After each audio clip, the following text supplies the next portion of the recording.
Hello again from my front porch. Well, my voice is a little feeling a little bit less today because I kind of used it a lot more than I intended to yesterday, and so as a result, I wound up getting having just overusing it, which was a little bit of a concern for me by last night because. Yesterday, during the day, we had the Filipino American Society of Iowa Scholarship Program fundraiser, Spring to Success. And at that event, we had a potluck of some wonderful, tasty food that included a pig roast with an actual pig that was roasted, and then we carved up and ate the delicious pork there. So we had delicious food. We had what was called a chance raffle, which was a variation on the silent auction concept. It's where you have all these different prizes, different items, donated things, and they're all spread around, and each one has a cup by the item. And when you come in, you buy your raffle tickets, and you can go back and buy more, and I encourage people to keep buying more, but you buy these raffle tickets, and then you go through and you put a ticket in the cup of the item that you want to win. So it's not like a general raffle where they just call out, they just read the numbers and go, okay, this number, come and pick a prize. No. If you want to win this prize, you put your ticket in this cup. And if you really want to win this prize, you put several tickets in this cup. And if you want to win several prizes, that means you got to go buy several tickets to put them in the cups for all the prizes. You say, wow, that sounds like it gets expensive for somebody. Well, I suppose it could. But again, fundraiser, hello. Also, though, when people paid to get in, they got one free song in the karaoke contest. We did a karaoke contest. I served as the MC. I did not compete. I did sing a couple of songs throughout the time frame just to keep things moving along. But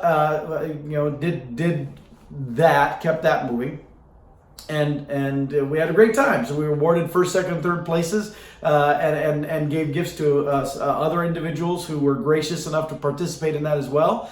Some even paid to sing multiple songs. They got one with their paid admission into the event, but then if they wanted to sing again, they'd have to pay more, which more donation to the scholarship fund. And there were several who did that, and we're very grateful to them for having done that. That was fantastic. And so it turned out to be a really good event. The rough numbers that I saw, we actually came out with $1,300 to go to the scholarship fund. So that's good. That's very much appreciated.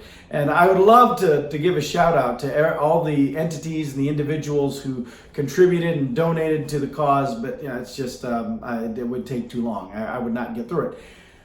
But in addition to doing the karaoke contest and emceeing that, I wound up helping to call out all the prize winners, and there are other things throughout the day that there's just a lot of talking, and it's kind of wore my throat out, wore out my voice, and that became a problem because last night, because I needed to leave there and go right down to Wells Fargo Arena. Because last night I was singing the national anthem for the professional bull riders event at Wells Fargo Arena. It's like my third or fourth year doing that for those folks, and it's a great honor. But I was trying to practice the anthem as I was driving over there, and my voice was having some issues, and I was like, oh no, what am I going to do?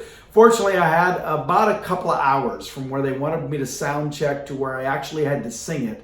And I was able to refresh my voice a bit during that time, and was able to sing it.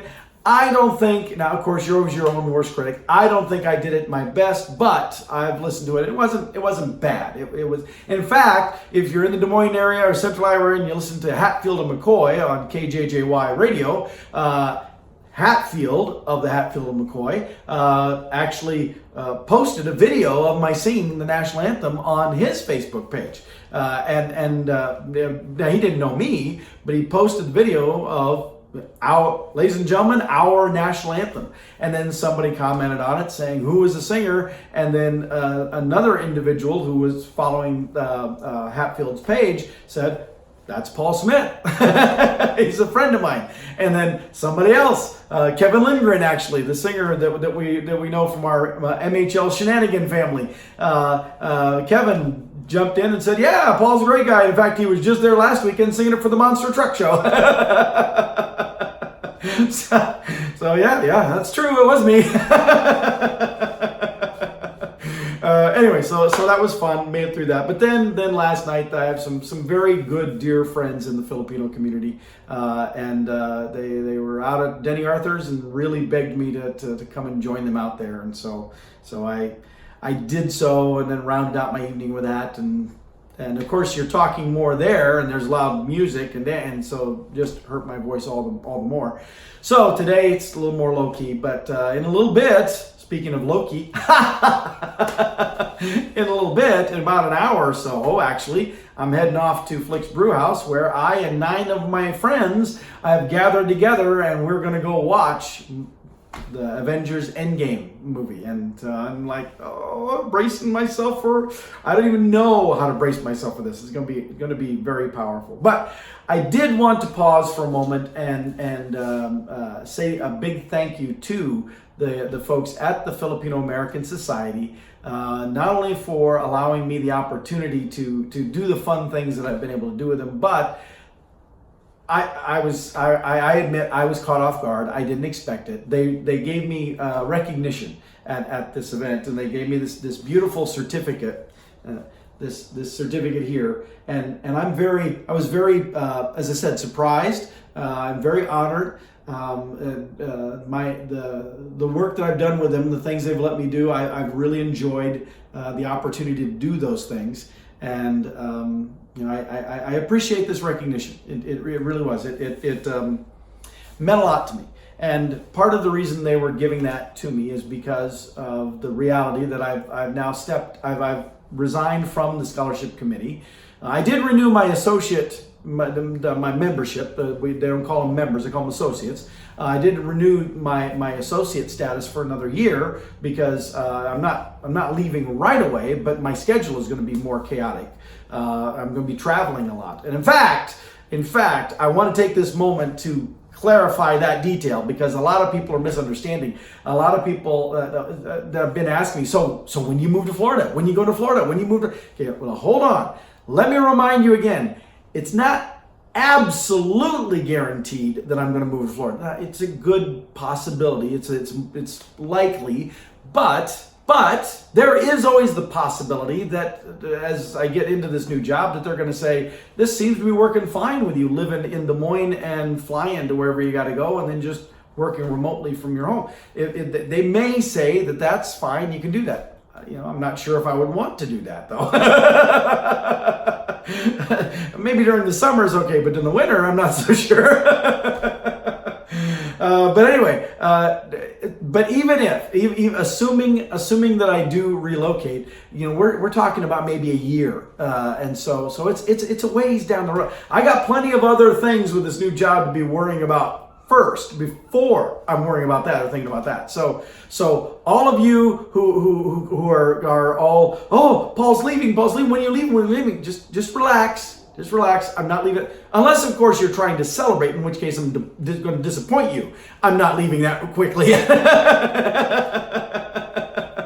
But like, for example, this next week coming up, I start the new job, and I'll spend several days in Cincinnati, which is where the business office is, the HR, that's where the company actually started. And so that's where their home office, the business office, is still. And so I'll spend several days there. The following week, I'm going to spend several days in Denver, which is where my new team, the 2 members of my new team, that's where they're out in Denver. And then after that, I have the ATD conference coming up, where I'll be gone for a week to Washington, D.C. And then after that, well, I've got to go to the Houston office. I got to go to the Orlando office. I got to make the rounds. And actually, even down in the Fort Lauderdale office, I haven't met everybody down there yet either. So there's lots of travel, even just to meet people, that I'm going to be doing in the short run. But then once we get going with actual tasks, actual work things, then it's who knows what that schedule looks like. But point is, not leaving yet. And that came up when they gave me this certificate too, because they pointed out that, you know, I after all being involved and doing so much, that I was going to be stepping back, and that caused people at the event to come up to me and go, "Are you leaving? When are you leaving? Is it like this week?" And it's like, no, it's not quite that fast. But I just don't know what my time availability is, and so I'm stepping back from things like that, so that I'm not the one, I'm not the holdup on stuff, that I'm not the one that is never able to attend something, that I'm always making an apology. So instead of having to deal with any of that, I need to get my arms around this new role and what life looks like with it. And then once life levels off a bit, then we can have a conversation again. And so, and that's my story, and I'm sticking to it. Okay, speaking of stories, I gotta finish up a quick load of laundry that I'm doing right now, and then I'm gonna hit the road out to go see Endgame. But anyway, wanted to take this moment to with the limited voice I have, give a shout out, a muted shout out to the Filipino American Society for the graciousness of letting me be part of what they've been doing for the last few years here, the recognition that they've given as well, but also set the record straight about what my plans are. So with that, I'll see y'all next time for quite a while right here on my front porch.